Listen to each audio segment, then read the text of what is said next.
Salut à tous, ici Michael, j'espère que vous allez bien. On se retrouve aujourd'hui pour une nouvelle vidéo. Vous l'attendiez depuis assez longtemps.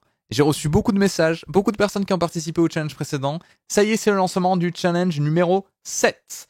Alors, qu'est-ce que le challenge Blender? On va essayer de repasser un petit peu point par point. Ceux qui sont habitués, bien évidemment, ce qui vous intéresse, je sais, c'est le thème et vous l'avez certainement déjà vu. Mais par principe, on va quand même passer toute la fiche pas à pas. Donc, qui peut participer? Je le redis à chaque fois. Mais bien évidemment, tout le monde, quel que soit votre niveau. N'ayez pas peur, que vous soyez débutant, intermédiaire ou un peu plus confirmé. Si vous voulez participer, allez-y. Donc c'est un challenge qui dure un mois. Ça vous donne un petit défi. Et le truc qui est ultra intéressant, c'est que c'est dans une perspective d'évolution et de vous tirer vers le haut. Donc c'est pour ça qu'il y a un thème qui est d'ailleurs imposé. Parce qu'il y a beaucoup de personnes qui parfois savent pas quoi faire. Ils sont en mode, bon d'accord, là je pense avoir acquis les bases de Blender. Maintenant, qu'est-ce que je fais? Mais là, le but du challenge, c'est avec un thème imposé, de vous creuser un petit peu, de faire une composition originale ou non. Vous pouvez rester sur du réalisme, sur du cartoon, faire une simple image, faire une animation, faire uniquement un objet, et du coup adapter ça à votre niveau. Donc il n'y a jamais de jugement de personnes qui publient quelque chose parce qu'il a commencé Blender il y a 2 semaines. On essaie bien évidemment de vous faire des retours qui soient le plus structurés, le plus objectifs possible pour que vous puissiez vous améliorer. Donc tout le monde peut participer, que vous ayez commencé Blender il y a 2 semaines ou il y a 2 ans. Les règles. Bien évidemment, ma chaîne étant consacrée au logiciel Blender, il faut que la scène soit réalisée sur Blender. Pourquoi? Parce que sinon, je ne pourrais pas forcément vous aider. Alors, si c'est un logiciel que je connais, pourquoi pas, mais ça ne va pas forcément parler à tout le monde. Donc, pour que ça touche le plus de personnes possible sur ma chaîne, c'est des gens qui se sont mis à Blender, c'est des gens qui ont appris la plupart du temps la 3D avec Blender. Donc, il faut que ce soit réalisé avec Blender. Comme je dis à chaque fois, je vais pas faire la police. Donc je vais pas pouvoir vérifier si c'est exclusivement fait avec Blender, s'il n'y a pas un asset qui est tiré d'une librairie de kit bashing, s'il n'y a pas le compositing qui a été fait sur Nuke et pas sur Blender. À la limite, c'est pas grave. C'est pour vous que vous travaillez, c'est pas pour moi. Le but, c'est de vous faire améliorer. Et si vous vous améliorez sur un autre logiciel autre que Blender, mais dans la 3D d'une manière générale, c'est le but également du challenge, donc tant mieux pour vous. On s'affiche entre guillemets. Que ce soit respecté, mais si vous me posez des questions, des conseils ou autres sur votre création spécifique, sur quelque chose d'un petit peu plus technique, bah si c'est pas du Blender, c'est pas dire que j'ai la réponse, donc le but c'est que ce soit fait avec Blender. Et comme ça, vous êtes tous mis au même pied d'égalité, même s'il n'y a pas de concurrence. Bah, en termes de comparaison, si je peux dire à un moment, ah vous voyez là sur cette création, cette partie-là, bah, j'ai bien aimé ce qu'il y avait sur la création d'Untel, je pense que tu aurais pu reprendre un petit peu le même système de génération de particules par exemple. Bah, si vous avez tous le même socle, c'est quand même mieux. Donc également pas de librairie d'objets. Le but c'est de vous faire améliorer sur Blender d'une manière un petit peu généraliste. Et pas forcément qu'en modélisation. C'est d'ailleurs ça qui est intéressant, c'est que si vous travaillez votre composition d'image, que ce soit fait avec Blender, que ce soit fait avec Houdini, que ce soit fait avec Maya, avec 3ds Max, avec Cinema 4D, ce que vous voulez, quand vos compétences sont acquises, des compétences transverses d'un logiciel à l'autre, facilement vous allez pouvoir passer d'un soft 3D à un autre. Donc c'est ça qui est intéressant. Donc pas de librairie d'objets parce que bien évidemment, si vous voulez vous améliorer en modélisation et en surfacing, ce qui est déjà une grosse brique de la partie asset, si vous prenez une librairie d'objets, c'est pas forcément utile. Ouais, alors là, vous pourrez me dire, ouais, mais moi, je veux vraiment me spécialiser dans le lighting, le compositing, donc j'ai fait du kit bashing et j'ai fait que le lighting et le compositing. À la limite, pourquoi pas, mettez-le bien dans la description, comme ça, je m'attarde pas sur des retours d'assets si vous voulez travailler autre chose. Mais une fois de plus, s'il y en a qui se prennent la tête à tout faire de A à Z, bon, tant mieux pour eux parce qu'ils vont s'améliorer partout. C'est un petit peu dommage de cibler une partie très précise. Mais pourquoi pas? C'est pas pour ça que je regarderai pas votre création. Mais dites-le bien, dites, ben là, moi, j'ai fait que le lighting, le compositing, les assets, c'est pas moi qui les ai fait. Comme ça, je vous fais des retours uniquement sur le lighting et le compositing. Mais je vais pas dire, ah non, c'est pas 100% Blender et 100% du projet est fait de A à Z avec Blender, donc je regarde pas. On n'est pas là pour ça quand même. Donc dans la même perspective, tout ce qui est Photoshop ou autre autorisé. Je mets Photoshop parce que c'est celui qui revient le plus souvent, mais ça peut être d'autres logiciels. Si vous faites votre votre compositing sur Nuke, sur Fusion, sur Photoshop, sur After Effects, pas de problème, bien évidemment. Si c'est un post-processing léger. Une fois de plus, comme je disais en haut, si vous voulez vous améliorer sur Blender, le mieux c'est de tout faire de A à Z sur Blender. Le compositing est un petit peu limité sur Blender, donc s'il y a des choses que vous n'arrivez pas à faire, vous pouvez naviguer entre plusieurs logiciels. Pareil pour le surfacing. On sait que tout ce qui est peinture ou autre, avec le Grease Pencil et les différents plugins de surfacing, maintenant petit à petit ça commence à rattraper le reste. Mais il y en a beaucoup qui sont habitués à des pipelines de production avec du Substance Designer, Substance Painter.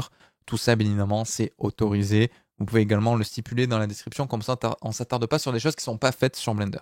Du moins, on s'attarde un petit peu moins. Le thème, ce qui va intéresser la plupart d'entre vous, le thème c'est océan.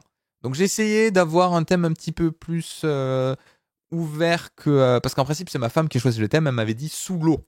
Je trouve que c'est un petit peu trop fermé, donc le thème, je l'ai élargi, c'est océan. Vous faites ce que vous voulez avec ça, c'est océan au sens large. Donc vous pouvez faire une plage, faire un système de particules pour faire du sable, faire des vagues, faire un parasol. Donc là, quel que soit votre niveau, vous pouvez très bien choisir quelque chose qui s'adapte. Si vous êtes vraiment débutant, vous pouvez vous lancer le challenge de faire juste la modélisation d'un parasol. Si vous êtes un petit peu plus avancé, vous pouvez faire un parasol avec du vent, une petite simulation de Clos, pourquoi pas.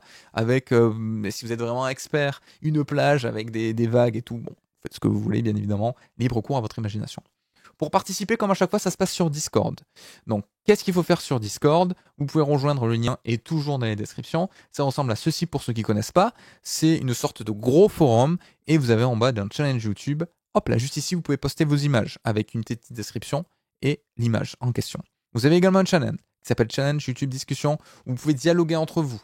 Donc, vous posez des questions, demandez des conseils ou autres. Sachant que moi, ces deux channels, je ne les regarde pas jusqu'au jour J pour pas me spoil. Une heure avant de lancer le live, j'en parlerai juste après, je scrolle sur les créations juste pour compter le nombre, pour savoir à peu près combien de temps je peux passer par création et pour être sûr qu'il n'y ait pas une dinguerie qui traîne. Il y a des modérateurs qui sont là pour épurer si jamais il y a des choses qui sont uploadées qui ne sont pas streamables, bien évidemment qui ne respectent pas toutes les conditions générales d'utilisation d'Internet. Mais bon, je vous fais confiance, il n'y a jamais eu trop de problèmes sur ça, donc il n'y a pas de raison que ça arrive aujourd'hui. Au pire des cas, les modérateurs sont là pour cleaner tout ça. Donc, bien évidemment, vous pouvez uploader soit des images, soit des vidéos. Pour les vidéos, des fois, si c'est un petit peu trop lourd, Discord va vous dire non, je peux pas le prendre, donc vous pouvez l'uploader sur YouTube, mettre le lien. Il n'y a aucun souci sur ça. Essayez de respecter la règle de un seul rendu, ou du moins une seule création. Donc si vous avez un asset et que vous voulez mettre plusieurs POV, il n'y a aucun problème. Vous pouvez mettre plusieurs rendus de la même scène. Mais pareil, par principe d'équité, vu que je vais passer X minutes pour chaque personne, vous comprenez bien que si vous avez beaucoup plus de temps qu'un autre et que vous faites 10 rendus et que l'autre en a qu'un, bah, c'est pas très fair play et c'est pas très juste que je passe 10 fois plus de temps sur toutes vos créations alors que l'autre personne en a fait qu'une. Donc ça split en fait le temps, ça divise le temps que je consacre à chaque personne. Donc essayez une personne, un projet s'il vous plaît. Donc là aussi, si on a le temps, je vais pas dire ah non, je vais pas le regarder, mais si on n'a pas le temps, ce sera une autre fois, c'est un petit peu dommage. Donc la fin du challenge, ce sera quand? Ce sera le 30 août 2025. Donc c'est à peu près pile un mois au moment où sort cette vidéo. Normalement, si j'ai bien calculé, ça tombe un samedi. Ça veut dire quoi? Ça veut dire que le lendemain, le dimanche soir, tous les dimanches soirs sur Twitch, on fait de la 3D en direct live. Le lien est juste ici si ça vous intéresse.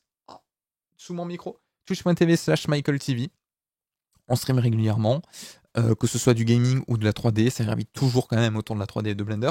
Mais tous les dimanches, c'est un stream 3D certifié, sauf empêchement de dernière minute. Donc si le 30 août il y a un empêchement de dernière minute, ben, ce sera la semaine d'après. Et je ferai un petit post pour dire si ça rallonge ou non la durée du challenge. Mais voilà. Donc essayez de respecter ça.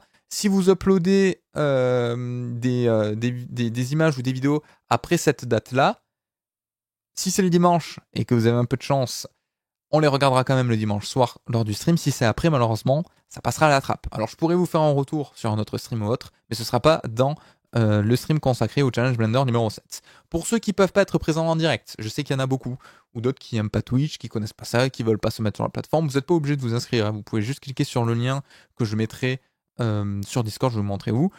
Il y aura une rediffusion. Rediffusion, bien évidemment, qui sortira les jours, voire la semaine qui suit le live. Comme ça, vous pourrez voir un petit peu tous les retours. Mes retours sont personnels et orientés un petit peu plus techniques. Je ne juge pas forcément l'artistique de vos images, même si ça m'arrive. Donc voilà, vous n'êtes pas obligé de les prendre telles quelles. C'est à vous de voir. Je donne un petit peu mon avis, ce que j'aurais amélioré, ce que j'aurais vu différemment, d'autres alternatives techniques pour faire le même rendu, pour faire des rendus différents. Donc voilà, pour ceux qui n'ont jamais vu les autres challenges, ça reste quand même ultra positif à chaque fois. Le but, c'est pas de descendre la création des gens, pas du tout. Perspective d'évolution, retenez ça. Et le lien de Twitch, qui est juste ici, il sera également dans la description. Mais le jour J, si vous êtes sur Discord, pour ceux qui ne connaissent pas trop, il y a un channel qui s'appelle Twitch juste ici, dans lequel j'annonce à chaque fois le stream. Donc c'est à chaque fois le même lien. Vous aurez juste à cliquer dessus et vous serez redirigé. Donc ça commence généralement aux alentours de 20h. Donc c'est du 20h, 22h. Donc 2 heures pour regarder toutes les créations. On divise le nombre de créations pour savoir combien de minutes je consacre à chaque image / vidéo. Et voilà. J'ai beaucoup parlé pour une vidéo qui présente juste un concours, un challenge, pardon. J'espère que ça vous aura plu. Je vous souhaite à tous un bon courage. Je sais qu'il y en a qui sont en vacances, donc je sais pas si ça veut dire qu'il y aura moins de participants parce que beaucoup de personnes ne sont pas dispo, ou au contraire il y en aura plus parce qu'ils auront plus de disponibilité à faire de la 3D. On verra. Qu'il y ait 5 personnes qui participent ou 50, je regarderai tous les projets, bien évidemment. Bon courage à tous, bonnes vacances pour ceux qui sont en vacances ou en congé, profitez bien, et je vous dis à très très vite pour de nouvelles aventures sur Blender. Ciao tout le monde, à plus.